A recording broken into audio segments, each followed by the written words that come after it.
Hey everybody, so today I am sitting down with Sean von Gorman and Joey Esposito of the Pedestrian fame. How are you guys doing today? Good, thanks so much for having us. Keeping cool.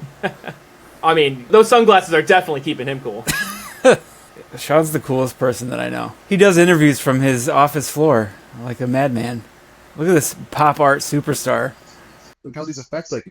Yeah, that's not special effects. That's all happened naturally. Wow. Let's talk the Pedestrian. Let me hear about the origins of it. Where did you guys come up with the idea? This is a concept I had in late 2019. I thought it'd be really funny to do a superhero who doesn't necessarily do anything particularly well.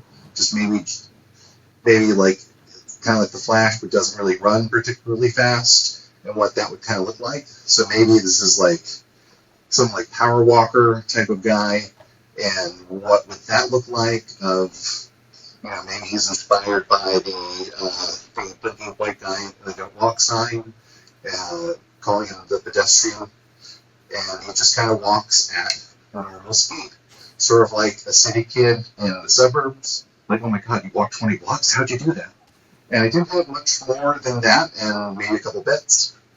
I'm remembering how great working with Joey was on a book called Pawn Shop a number of years ago, and tapped Joey to see if he might have any ideas, if he might want to come and join the project, and he definitely did. And right as we were starting to get revved up, 2020 hit and lockdown. Yeah. And so we had some spare time to work on something. We worked on it in secret for a year during lockdown. We didn't show anybody, complete creative vacuum. And at the end of that year, we started showing it to a couple of our creator friends like Tom Haspiel and tapping people like Mike Aldridge to do covers, and everyone dug it. So we figured, okay, let's see where we can take this. And we started a journey to shop it to every single publisher in comics. So you guys worked on it for the entire year. Were all 4 issues done by the time that you guys found a publisher? During that period, we initially conceived of it as like a vertical scroll comic because it was COVID. We thought everything was going to be digital for the rest of our lives, and we just wanted to try something different. And so in the vertical scroll format, when we eventually went to Magma and started converting it into a traditional comic page, we ended up having about 2.5 issues ready to go, with some nips and tucks here and there to make it fit into the print constructs that we had. But so we had a hefty amount done, but it wasn't completely finished. And I think that actually worked to our benefit, to have built so much of it, but also have some time removed from it to sort of look at it from a different perspective and kind of shape it in a new way. Is the vertical format still going to be on the table? Because I've seen that there are a lot of comics that are starting to have their cake and eat it too. They're starting to, especially with the app Global Comics, they've been taking books like The Darkness and adapting them for that. And especially with the Pedestrian being somebody who walks, that just seems like it would really lend itself to a scrolling format. We are working with Global Comics now. It took a little time for Magma and Global to work out the contract of it.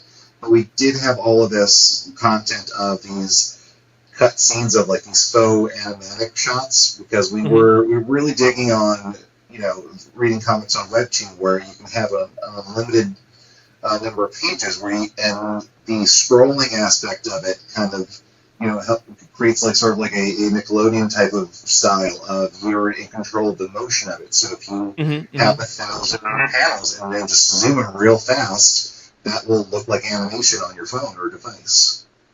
So that is being worked on now. Yeah, that is being worked on now. Hopefully sometime before or after San Diego, that should be done. But yeah, we're very excited to ironically go back to the original format. I'm excited to see that. It's giving a lot of the old Captain Underpants with their flipperama action they had going on. Yeah. You guys did say that this was definitely a product of being in lockdown for COVID, and I'm sure I'm not the only one that noticed there is a lot of that isolation and ennui built right into the narrative of the book. How did the experience of creating during lockdown shape the narrative of the Pedestrian? I think that it just kind of forced everyone really to distill our lives down to like, okay, what is my core issue in my existence that I'm dealing with? Like everything else is kind of stripped away. There's no social engagements anymore. There was work, but for some people and not for everyone. And it just drastically changed the way that we approached our lives, which I think forced a lot of us to reassess our situations. For example, I was living in Los Angeles and ended up moving back east to Maine. And because it was like, okay, I enjoyed my time here, but what's left for me if we're trapped in this apartment anyway? And Sure. like, what are my priorities moving forward? Knowing that like we are on the brink of basically like complete collapse, right? Like the way that society has been structured as we know it is seemingly disappearing. So let's like reevaluate things. And I think a lot of that mentality seeped into what the Pedestrian is and how, at least how I approached the characters and their situations, and like really drilling down on their personal stakes, regardless of like all the other crazy stuff that's going on in the world. They're still like hyper focused on their own lives. So this idea of, okay, you see how the universe really works. It's a huge idea. We can barely wrap our heads around it, but I still have to pay my rent. Sure. And so I think that COVID isolation kind of bleeds into the themes of the book in terms of the characters in that way. If I'm understanding correctly, Sean, you were born and raised New Yorker, right? Absolutely. What's really interesting to me about Summer City is that it's a location that's not, you don't really see it much in fiction. You either have like small rural town or you have big city like your LAs and New Yorks. What has it been like to work in a setting that is a small city and a lot of themes of businesses going out of business and that kind of urban decay? Was there any kind of juxtaposition from the lived experience to being a city boy to working with a small city? Yeah, I think the visual approach to it was it's kind of an amalgam of both of our hometowns. Mm-hmm. Where I grew up in like deep South Brooklyn, like Canarsie during the 80s, 90s, that went through, a social, financial change. Like it went from being a predominantly middle class, like Italian neighborhood to a lot of immigration happened, and just the vibe of the place changed drastically, where it became a very rough place in a very short amount of time. So businesses fled, some businesses closed. So Joe and I both kind of grew up in places that people that felt abandoned, that felt like they weren't places of value anymore, which is a weird construct to grow up in, where it's like, why isn't there a store here? Why isn't there a store here? What happened to the ice cream shop? Why did the comic shop close? Why is there nothing here? It's a place that if people could take the time to put some effort into, take pride in a community, or even have a community, this could be a great place. And community is a big theme of what we talk about in Pedestrian, of communities that are destroyed, and how do we come back from that? How do we build or rebuild a community? We definitely see a lot of those themes of community and coming together as a community in the Pedestrian, but it's really fascinating because we're in an increasingly disconnected world, and walking is one of the best ways to get yourself familiar with your neighbors. So are there any other connections between walking specifically and community that y'all have noticed? We did a short pedestrian story for the LA Strong from Mad Cave, which is like a Los Angeles wildfires charity comic. Mm-hmm. And our story was kind of based on, no one really walks in Los Angeles. Generally, everyone's in cars, but I think walking is the only way you really see especially in a place like New York or LA, where there's just like steeped in history. And I think those are two very different places. New York kind of the skeleton of the old city is still there. A lot of buildings are still standing, whereas Los Angeles has no sense of history. Really, they will like knock anything over and rebuild over it. But I think walking around a place just really helps connect you with your environment. You'll meet people. You'll notice things that you wouldn't notice if you were just driving by. So I think inherently, just it's kind of you're slowing yourself down a little bit to kind of take in the sights, accept the sights, or the sort of the personality of a place. I also think a lot about like GPS tracking and like Fitbits when like you go on running journeys and you check your progress later. I think about, you know, if you are a walker and like all the paths you take in a regular day, and you know, if you look at everything from like week to week, it's probably you're kind of stuck in certain patterns and certain loops.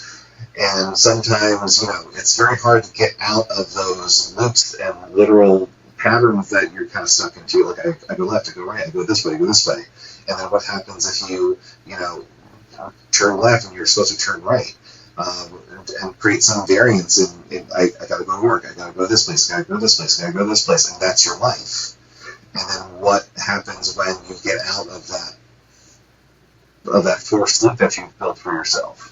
I really liked the moment in the book where you find out that his route is the walking symbol. Somebody had done one of those Fitbit routes and made a person, and over the course of like months, he actually made it animate to do like little dances and stuff just by changing his route. That's cool.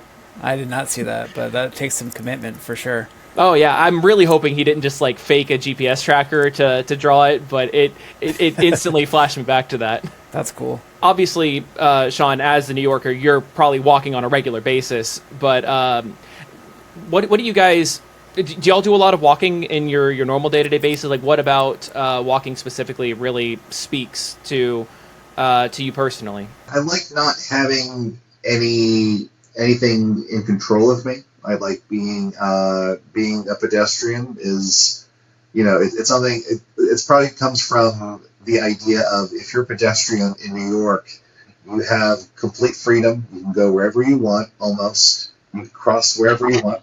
As soon as you have some kind of wheel worked into whatever you're doing, you are somehow less than a pedestrian, because if you're just on your feet and minding your own business, it's that you have more rights. So somehow less responsibility. Like the more machinery and wheels you have, the more responsibility you have. And if you get to X amount of wheels, you need to even have a special license to even be in that vehicle. If you're just in shoes, you just, hey, I'm here, you're on a bike, you have to go around me. Yeah, that's fair. Joey, now that you're out of LA, are you walking more? Oh yeah, I walk all the time. I mean, I have a dog, and so we take long walks around town. I live in a small town, so it's really nice to just like do a loop downtown and see what's going on and run into a bunch of people. Get, you know, Russell, my dog, will get a little treat from the coffee shop or whatever, you know, just like that kind of vibe. I really value, after a bunch of screen time, just like getting outside, getting some vitamin D, walking to the dog park, whatever. Obviously it's very beautiful in Maine. The dog park is like right on the water. So it's very relaxing and helps me sort of reset after a day of work. So it's my preferred, and I hate exercising, like just in general, and walking in that way is an easy way to get some exercise in.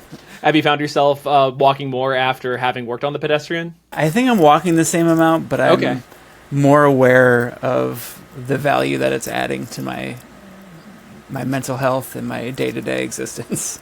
I'm definitely more aware of whenever I don't follow street signs. Like if I jaywalk, I'm like, I can't let anyone see me do this. Oh, I was going to ask about if you guys jaywalked. That's like kind of our version of kayfabe in wrestling, where you have to like keep up your character. Like, you know, a wrestler might be a real piece of shit and smoking cigarettes and stuff, but if a kid comes by, he's got to be like, you know, a wholesome superhero.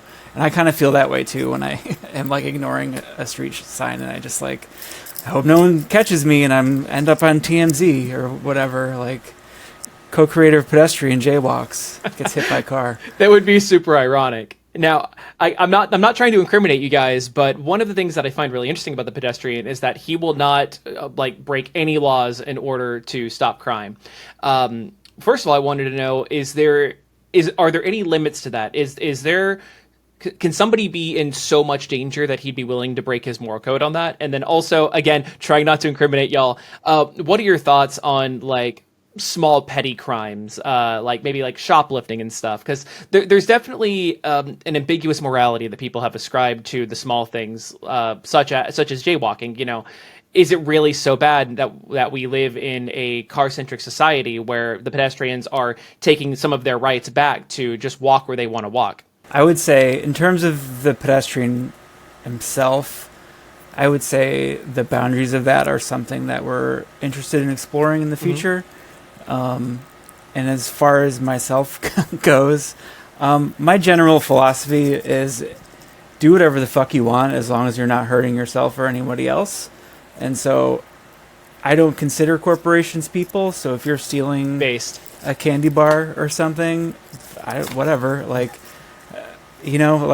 that could be hurting the store owner, I guess, if it's a small corner store or something. So if you're going to steal from Target. Yeah, mom and pop shops are off limits no matter what. Yeah, I'm not condoning stealing. Of course. I think in the spectrum of crimes, especially if you're stealing because this is, not to bring it back to the pedestrian, but there's in chapter 3, Sean has a whole... Sorry, character Sean, not you, Sean, has a whole monologue about you do what you have to do to survive. And I think if people need to, steal to provide for their families, then it is what it is. You're not hurting anyone besides, a CEO who's making too much money anyway. I'm all for that. I mean, yeah, if you're stealing, are you stealing to feed your family, or are you stealing to feel alive? Mm-hmm. That it's a very big difference here. And not to condone stealing, but any of the big corporations can just afford to lock up all of their stuff behind glass and have a poor woman come over and open it for you. Anytime I see a store that everything I would want is behind glass, I lose all interest in shopping. I was with my wife at a CVS the other day, and she really wanted some Laffy Taffy as an indulgence. It's not like a go-to thing, but we found the Laffy Taffy. It was behind glass, and the time it took for the person to come over to unlock the Laffy Taffy, we had lost all interest in wanting this indulgence. Sure. And just walked out of the store. For the pedestrian's moral code, I know that that's something you guys do want to explore in a future story, which I'm very excited about. I'm so glad that there has been enough interest in the book that it's going to be more than this 4-issue miniseries. Ideally, you guys haven't announced anything, but let's be real. Y'all are up for an Eisner. I'm sure more's to come. By hook or by crook, there will be more. Is there any crime that would be justified in the pedestrian's eyes, or is it just simply a black and white morality? I think it goes back to what you were saying about, or what Sean was saying about, are you stealing because you're Danny Ocean and you get off on the thrill of a heist, or are you trying to put dinner on the table because your circumstances have conspired against you to make it impossible to do it without stealing? So I think what he would be confronted with is that choice. And I would say at the start, maybe it is black and white, but I think perhaps by the people that he's becoming friendly with and understanding sort of how they operate, maybe that moral code will begin to sort of loosen up a little bit as he sees that there is a difference between, while this law is law, I do think there's some flexibility there, and maybe he'll start exploring that a little bit. And what happens if people in power start making laws specifically to target the pedestrian? And what happens when the pedestrian, evolves as a character? We meet him where he's very much a blank slate. He's a mystery man. We don't know much about him. I think there's a little bit of RoboCop in there where we're going to see the journey of someone learning to be human again. which I think is an interesting concept. Especially, we start black and white. The story is really about the gray stuff between these goalposts, and then what happens when we move the goalposts, what happens when the rules change, what happens when the situation changes. There's really so much, we have so much planned here, and we're starting to, we're getting ready to take this out as a media pitch soon, so we've been really, really deconstructing this in a big way of how can we, preserve the idea of this with having thousands of people coming in and doing their best work to elevate and create this, TV, movie, video game, but still have the baseline of what makes this the pedestrian.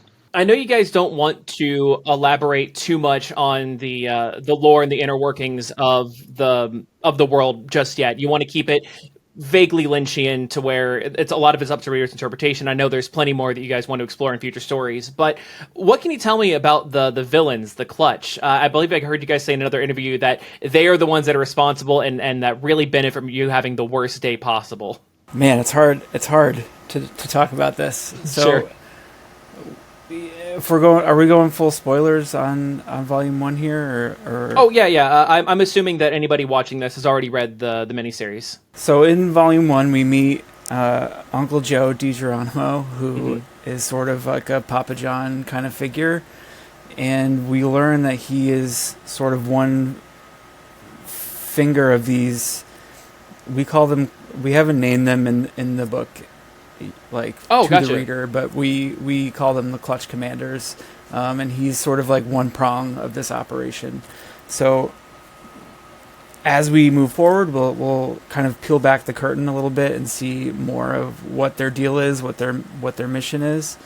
But I would say we see the Red Right Hand in issue 2 and that big crazy reveal after their confrontation in Pizza Sun, and I would just think of it as like that is the natural force of everything that is evil or rotten sort of in the cosmos. Maybe all stems from this sort of entity that just feeds on all the negative things that they create, right? But you have to have someone sort of on the ground, boots on the ground, managing all of that. And so that's kind of where we enter the story. But I would say as we go further, we'll realize the sort of larger scope of their operation and what their true motives are.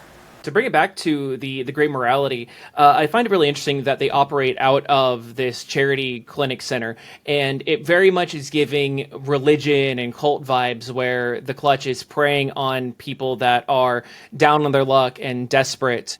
That was all intentional, obviously. How is that going to play in the future for exploring the relationship between the pedestrian and the guard? With the Clutch and that mixing gray morality. Well, I think it's like kind of the Clutch and the guard both operating sort of in the same space in that they are trying to welcome people who are feeling disparate or isolated into a community of some kind, whereas the guard obviously is sort of more like morally sound, they're for a force for good and trying to encourage people to come together in community and combat these little evils, whereas the Clutch is taking advantage of those people. They're like feeding on those people. So I think it's kind of two approaches where you can choose to look to Superman or you can choose to look to Lex Luthor. Sure. And how can you be manipulated in either direction, or it's I think it's just a really interesting concept of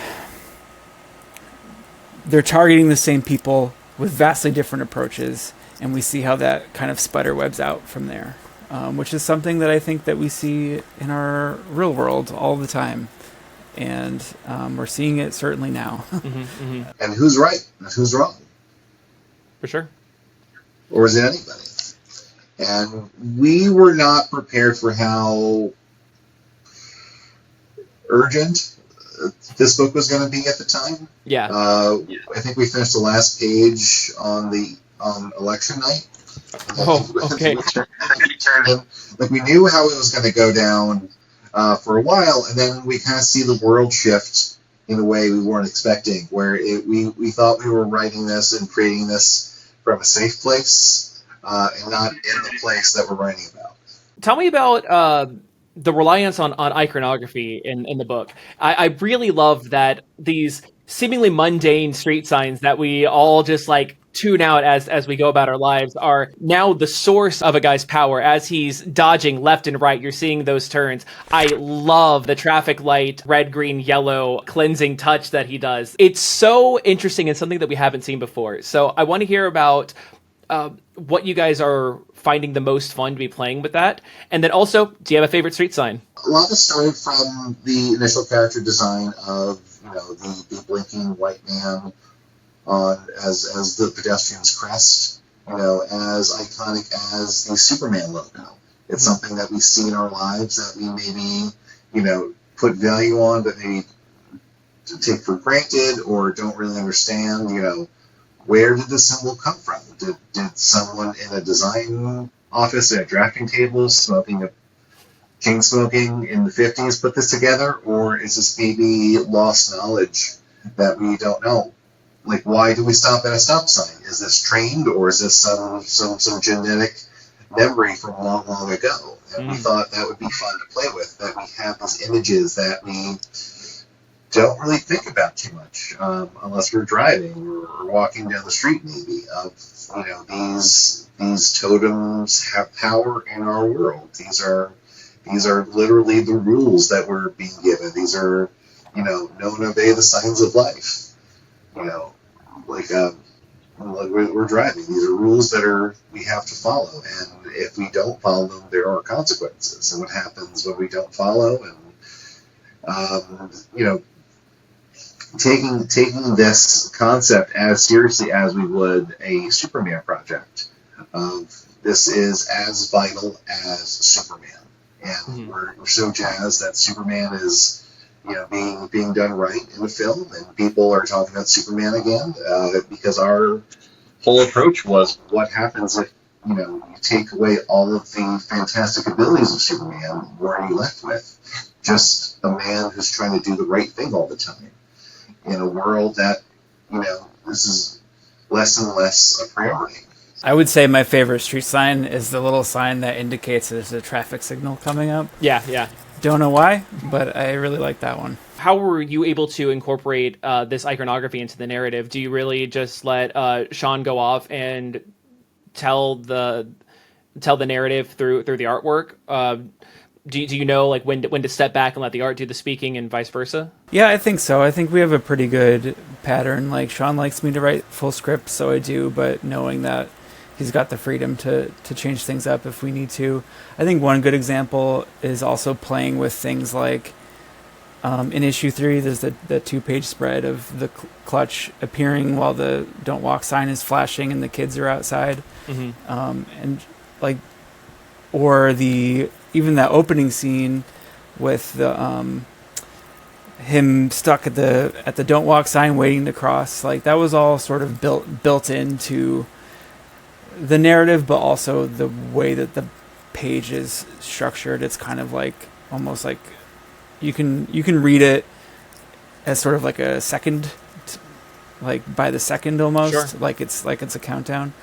So I think about that kind of stuff a lot. But generally speaking, yeah, I mean, we'll talk about every page, most panels, and just kind of figure out what works best for the story. But Sean is a great storyteller and has a great sense of timing and all that stuff. So I'm I think we're pretty simpatico in that regard. Obviously, there is some corruption inside of the Summer City Police Department with their logo literally having the hand iconography. You see the Signs of Life poster inside of it. But also, Detective Sherwood's badge does seem to repel them. But later on in, I believe, issue 3 or 4, she pulls out the badge again and it doesn't have that same effect. It seems like there's some implication that she's more disillusioned with the Force, and so her belief in that symbol is diminishing its power. What does that say about how even a symbol that comes from a bad place, even the Clutch's own symbol is able to hurt the Clutch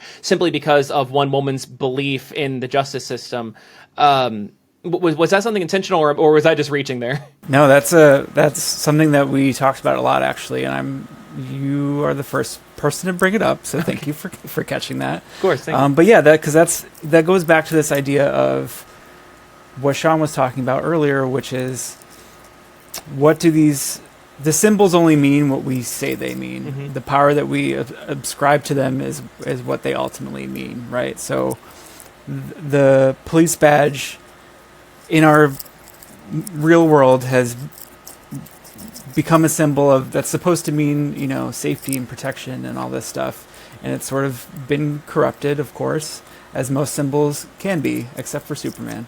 But I think that she can use that as a force for good because of her moral character is sort of the implication there, that you could take any symbol and imbue it with positivity if you are the right kind of person to do so.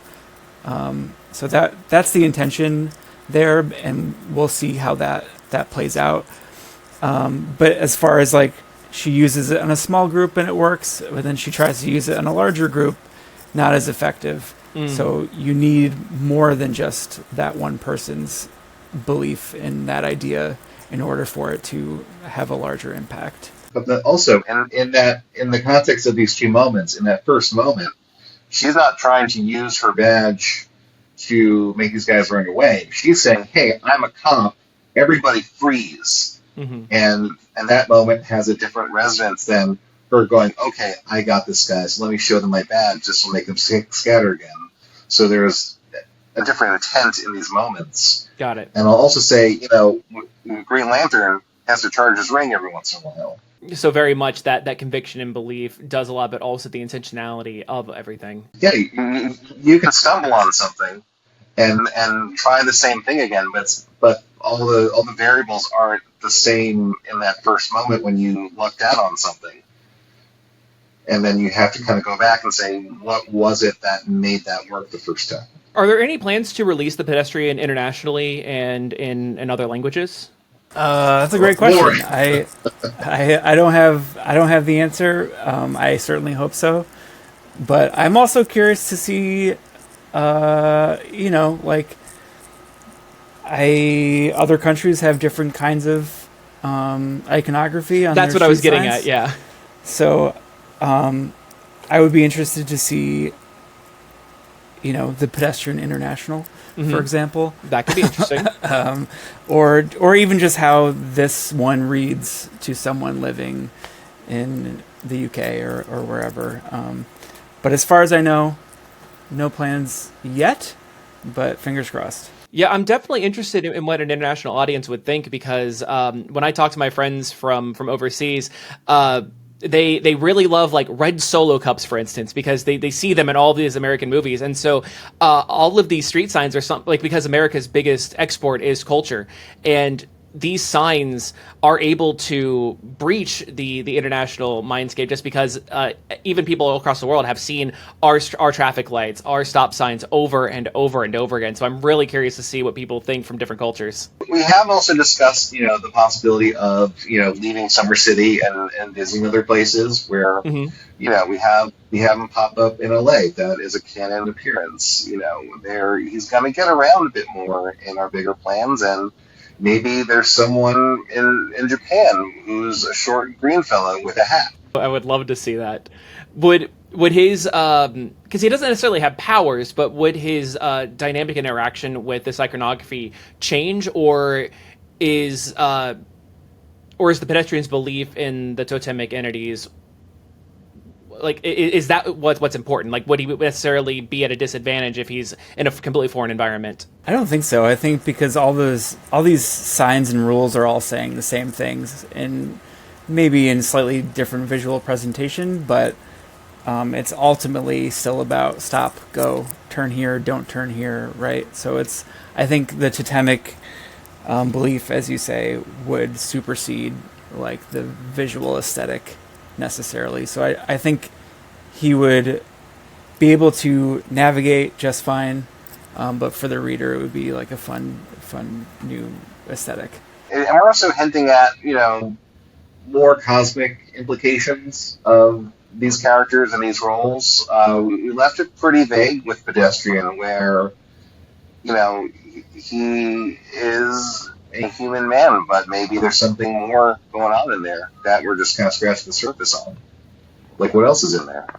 Oh yeah, especially because we saw the guy inside the symbol. I am so curious to what's going on there. Honestly, those traffic gods, I don't know if you've given them an official name or anything. That's what really drew me into this series, because like a lot of people, it's like, okay, this is interesting, it's quirky, like this looks fine, but then seeing that more cosmic element playing into it really grabbed my attention, especially because the design of those guys remind me a lot of this character that I've seen online for years called Siren Head, if you're familiar. I don't know Siren Head. He's like an internet cryptid. So I was wondering if you guys were familiar with him at all. No, but you can believe I'm going to Google him. I think we're going very, very Lynchian with our creature designs, where it's a very simple, like, pencil on a head, eraser head. Mm-hmm. We're going, this is how, maybe the reader is interpreting these creatures, because that's all we can kind of fathom of the unknowingness of this, and this is all our simple human brains can kind of piece together of this. Sure. Like, can we really hear the voice of God? And I will say, in terms of the names, we do use the phrase "know and obey the signs of life" a lot as an Easter egg a lot. So we do refer to these guys as the signs of life. Oh, okay. And maybe they're really the ones pulling the strings here. Maybe Earth is a proving ground for disagreement of cosmic entities. Maybe we're in our lives having to help prove who's right and who's wrong on a cosmic scale. I know I don't have too much time with y'all, so I'm going to try to speed walk through the rest of these.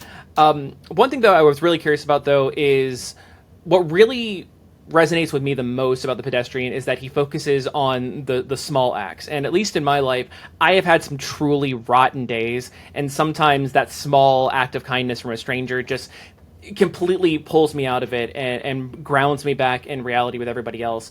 Have y'all ever had a small moment like that that's really stuck and resonated with you? And what was the desire for the Pedestrian to focus on those small acts as opposed to fighting the big supervillains? I would say I can't remember a point, like a specific time, but definitely just even having a shitty day at work or whatever, going to get a coffee and someone compliments your t-shirt or whatever. It's like, yeah, you know what? This is a cool t-shirt. Thank you for that. Really turned my day around. But in terms of the Pedestrian, I think it's something that we're increasingly dealing with now, is that everything feels so bad and overwhelming just all the time. Just like systemic problems that we as individuals are not going to be able to fix on our own.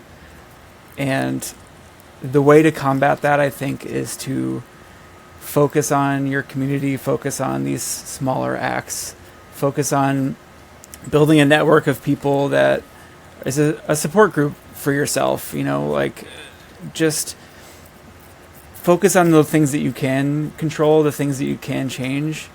And I think cumulatively, all of that helps shift the larger picture of how bad things seem. So it's almost like a personal responsibility version of like how we all have to recycle every single can and stuff. It's just kind of the same idea, except hopefully it really impacts things at a larger scale. I can't stop a bus. I can't pick up a building that falls down, but I can let a fellow know his flies down before he really.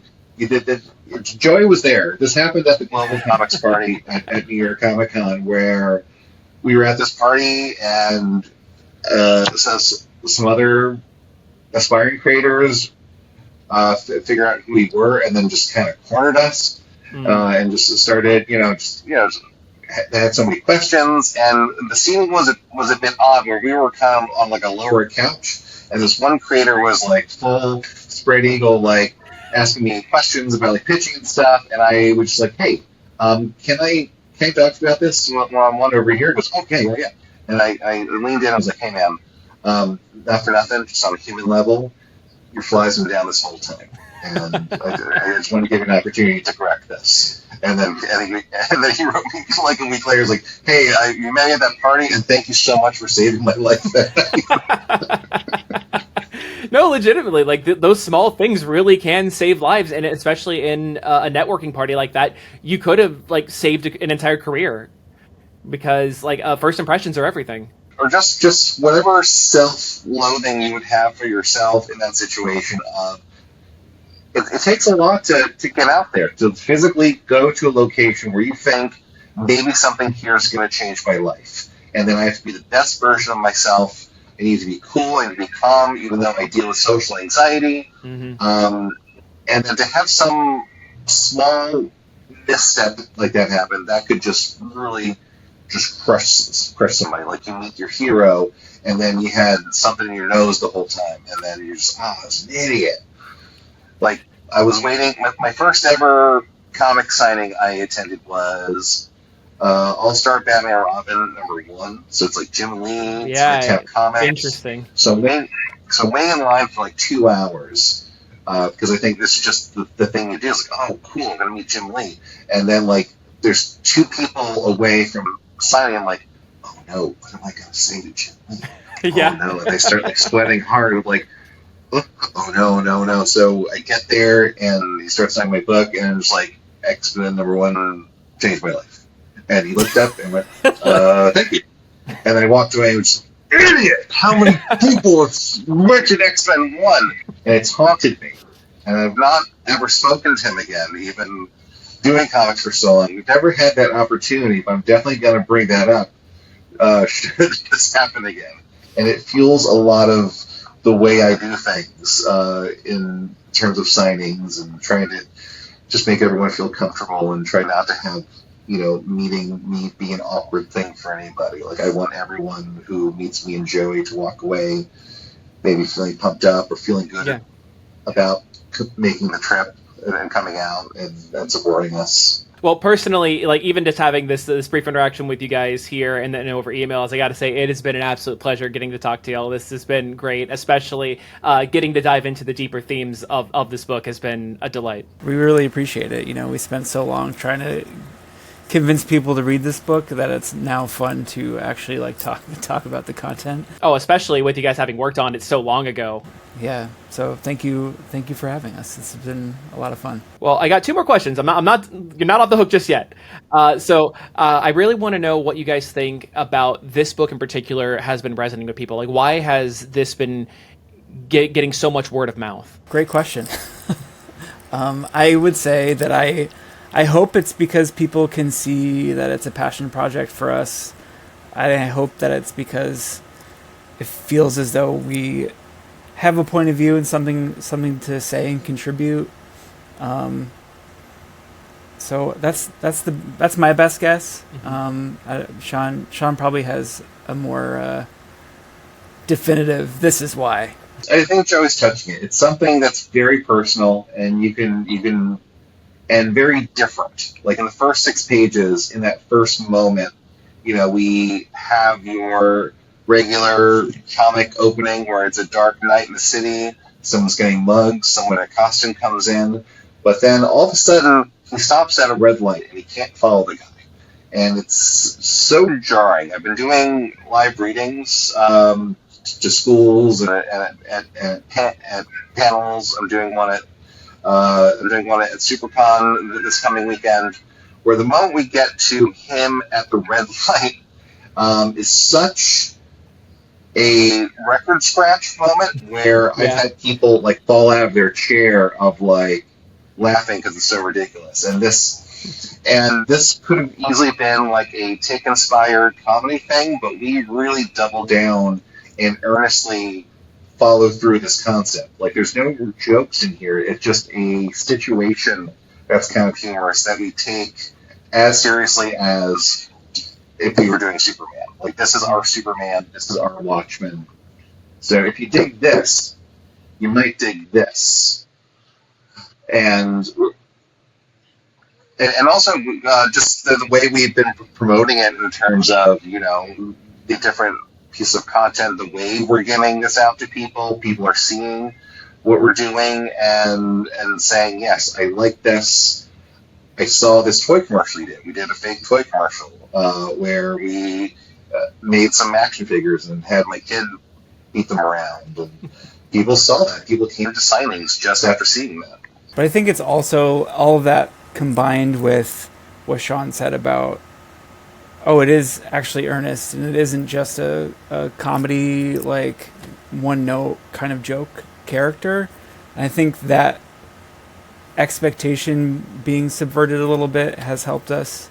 A lot of reviews of issue 1 and issue 2 in particular were like, this is not what I thought it was. And I think that sort of having that turn or that moment has helped encourage other people to check it out for sure. And do you think that the readers have been taking everything that you guys want them to take away from it? I think so. I've seen, I try not to get too deep into like reviews and stuff, but I don't know if that's true. That's how we met, is that I posted a review and you guys reached out to me like, hey, thank you so much.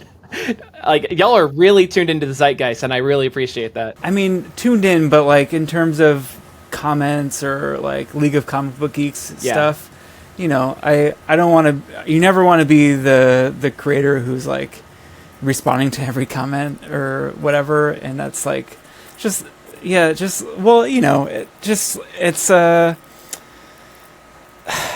have a whole thesis about this, but anyway, yes.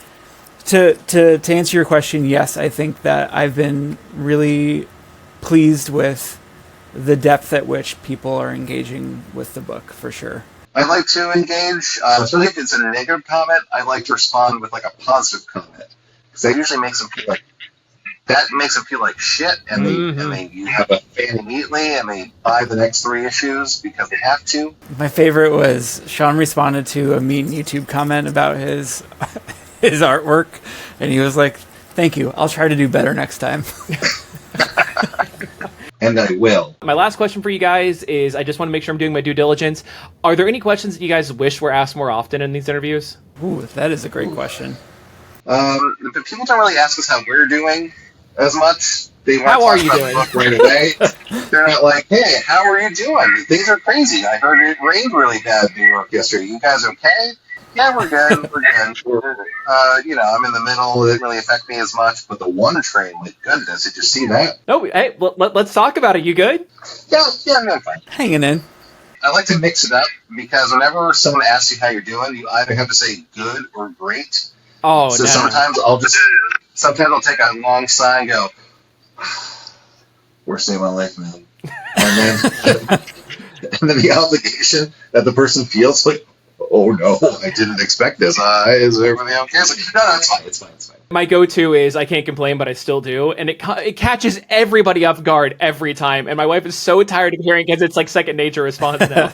My belief is I try not to ask anyone how they're doing, because we all know.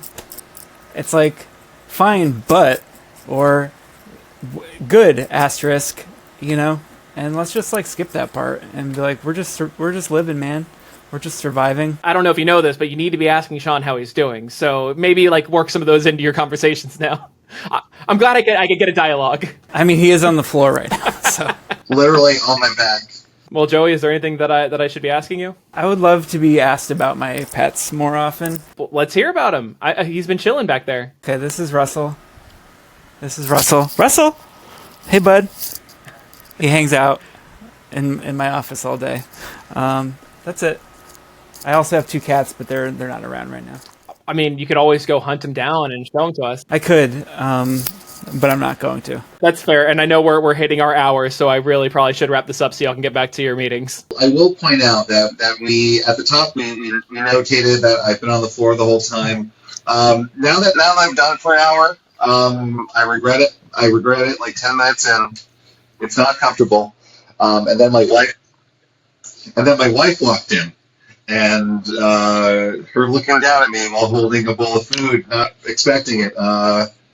We're gonna have to go talk about it now. Well, thank you for the commitment to the bit. At the very least, I'm glad that I can help you discover that this does not work for the future. If there's one thing I can tell you about Sean von Gorman of comics, he will always commit to the bit. Well, anything that you guys want to plug or get people hyped up for? We will be at San Diego Comic-Con in 2 weeks. We'll be set up at the Magma Comics booth. I believe we have signings every day. Magma Comics is doing a panel on Thursday. We'll be at the Eisners on Friday, and then I'll be doing some additional press for the new Kickstarter for the Lawrence Brothers Detective Agency. They'll be launching at San Diego at the Fandom Party. And congratulations for the Eisner nomination, and good luck. I hope you guys get it. Thank you so much. It's changed a lot of the conversations we've been having in terms of this, it's like, oh, a lot of times like you're kind of forcing conversations or trying to get into a room, but now it's like, oh, that's calmed down. But in terms of the anxiety and the notoriety that, you know, there's two outcomes here.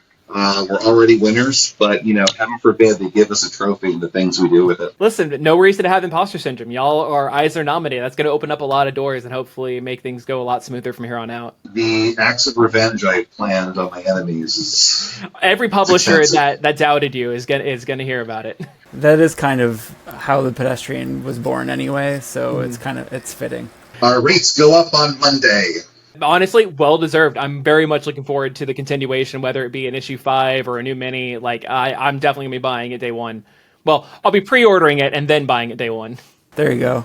You know what's up. Joey, anything to promote? Nothing to promote. I will have something getting announced soon, but not sure when. But other than that, buy the Pedestrian. You can find me on the internet at Joey Esposito. It's mostly just dog and cat pics and comic stuff.